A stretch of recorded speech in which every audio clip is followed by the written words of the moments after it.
মই কুসুমদলি পঞ্চায়তত গৈছিলো কুসুমদলি পঞ্চায়তত যাওঁতে মই এজ এ কেণ্ডিডেট মই পুল চেণ্টাৰত মই সোমাব পাৰো মোক কংগ্ৰেছৰ দুজন সদস্য এজন হাৰুণ ৰছিদ আৰু এটা চেণ্টাৰত কিবা আহমেদ বুলি সিহঁতে মোক কোৱেশ্যন কৰিছে মানে মোক হাৰুণ ৰছিদে মোক এটেক কৰিবলৈ আহিছে হাৰুণ ৰছিদ বোলা জনে মোক এটেক কৰিবলৈ আহিছে গতিকে এটেক কৰিবলৈ যেতিয়া আহিছে লগে লগে আমাৰ আছিল পুলিচ আছিলে কাৰণ আগতে হয় কি এনেকে নো এণ্ট্ৰি কৰি দিয়ে কংগ্ৰেছৰ মানুহে ৰখিব লৈছে বিপক্ষ দলৰ মানুহক পুলিং চেণ্টাৰত যাব নিদিয়ে নো এণ্ট্ৰি থাকে এইবাৰতো নো এণ্ট্ৰি নহয় এইবাৰতো পুৰা ফ্ৰী এণ্ড ফেয়াৰ ইলেকশ্যন হোৱাহেঁতেন মই আগতে কৈছো 2011 2016 আমি জিকিলোহেঁতেন এইবাৰ ফ্ৰী এণ্ড ফেয়াৰ ইলেকশ্যন হৈছে আমাৰ সদস্য সকলোতে যাব পাৰিছে সকলোতে আমাৰ পুলিং এজেণ্ট আছে সকলোতে আমাৰ টেবুল বহিছে গতিকে এইবাৰ খুব শান্তিপূৰ্ণ নিৰ্বাচন হৈছে প্ৰশাসনৰ ওপৰত আমাৰ বিশ্বাস আছে আৰু এইবাৰ আমি বিপুল ভোটত জিকিম 100% এজন কিবা মই নামৰ সৈতে কৈছো হাৰুণ ৰছিদ এজন মোক তাৰ সদস্যই কৈছে আৰু এজন কিবা আহমেদ তেওঁ মোক পুলিং চেণ্টাৰ মই যেতিয়া সোমাইছো প্ৰিজাইডিং অফিচাৰৰ সন্মুখতে মোক কোৱেশ্যন কৰিছে এওঁ কেনেকে সোমাব বুলি কৈ মোলৈ চোচা মাৰি আছে মোলৈ চোচা মাৰি আহোঁতে মই হাতখন মানে অলপ হেৰি কৰিব লগা হৈছে আৰক্ষী আছিল এজনকতো ধৰিছে বুলি শুনিছো আন এজনৰ এগেইনষ্টত আমি কৰিছো গতিকে এইবাৰ সেইবোৰ নাখাটিব গব্বৰ সিঙৰ ৰকিবুল হুছেইন ডাঙৰীয়া যিটো গব্বৰ সিঙৰ ৰাজনীতি কৰিছে বুলি কয় তেখেতে কয় মানুহক চৰিয়াব লাগে সাংবাদিকক আক্ৰমণ কৰিব লাগে এইবোৰ আক্ৰমণটো এইবাৰ নহব তেওঁ ধৰক সিদিনাখন তেওঁৰ মানুহ আছিল সাংবাদিকজনক আক্ৰমণ কৰিবলৈ ইনষ্টিগেট কৰি দিলে এনেকুৱা ধৰণৰ ৰাজনীতি হুছেইন ডাঙৰীয়া কিমান কৰিব মই শুনিছো তেওঁ বোলে কৈছে তেওঁৰ ৰাজনীতিৰ পৰা সন্ন্যাস লব তেওঁ সন্ন্যাস লব নালাগে অসমৰ ৰাইজে তেখেতক সন্ন্যাস দি দিলে দ্বিতীয় কথা আমাৰ কংগ্ৰেছৰ যিগৰাকী প্ৰাৰ্থী তেওঁতো কংগ্ৰেছৰ কেণ্ডিডেট হৈ ইলেকশ্যন নেখেলিলে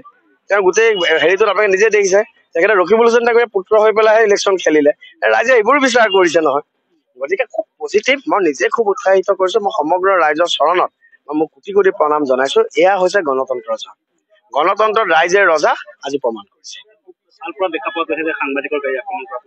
এইটো কংগ্ৰেছে কৰিছে বুলি মই সুধিলো মানে ৰকিবুল হুছেইন ডাঙৰীয়া এতিয়া কি কৰে নিজৰ পুত্ৰৰ গাড়ীও কংগ্ৰেছৰ সদস্য হতুৱাই ফুৰিছে তাৰপিছত আহি পেলাই এইটো ব্লেম দি পেলাই কৰিছে চালপাৰাত বোলে আহি পেলাই আমাৰ কাৰ্যকৰ্তাক মানে ভাবুকি দিছিল ভাবুকি দিয়াৰ লগে লগে ৰাইজ ওলাই আহিলে তাৰপিছত এই কংগ্ৰেছৰ মানুহ তেখেতে ফিটিং কৰি ৰাখে এই কংগ্ৰেছৰ মানুহে ফিটিং কৰি পেলাই এইটো বিজেপিৰ ওপৰত ব্লেম দিয়ে তেওঁ চব ধৰণৰ ৰাজনীতি কৰে ৰাজনীতিক হিংসা কেনেকে প্ৰয়োগ কৰিব লাগে সেইটোত তেখেত মাষ্টাৰ ডিগ্ৰী আছে তেখেতৰ PhD আছে কেতিয়াবা যদি হুছেইন ডাঙৰীয়াই PhD ল'ব লাগে তেখেতে এই পলিটিকেল ভায়োলেন্সৰ ওপৰত তেখেতে PhD ল'ব লাগে কাৰণ চাওক গোটেই অসমত কতো নহয় চামগুৰিতে তেখেতে সূত্ৰপাত কৰিছে ইয়াৰ জনক আছিল ৰকিবুল হুছেইন ডাঙৰীয়া মোতকে আপোনালোকে এইটো কথা বেছি জানে ৰাজনীতিত হিংসা কোনে প্ৰয়োগ কৰে বিপুলৰঞ্জন শৰ্মাতকে আমাৰ সন্মানীয় সংবাদ মাধ্যমৰ প্ৰতিনিধিয়ে বেছিকে জানে তেখেতৰ ট্ৰেক ৰেকৰ্ড আছে গতিকে এইবোৰ এতিয়া চকু পানী টুকি তেখেতৰ লাভ নাই তেখেতক ৰাইজে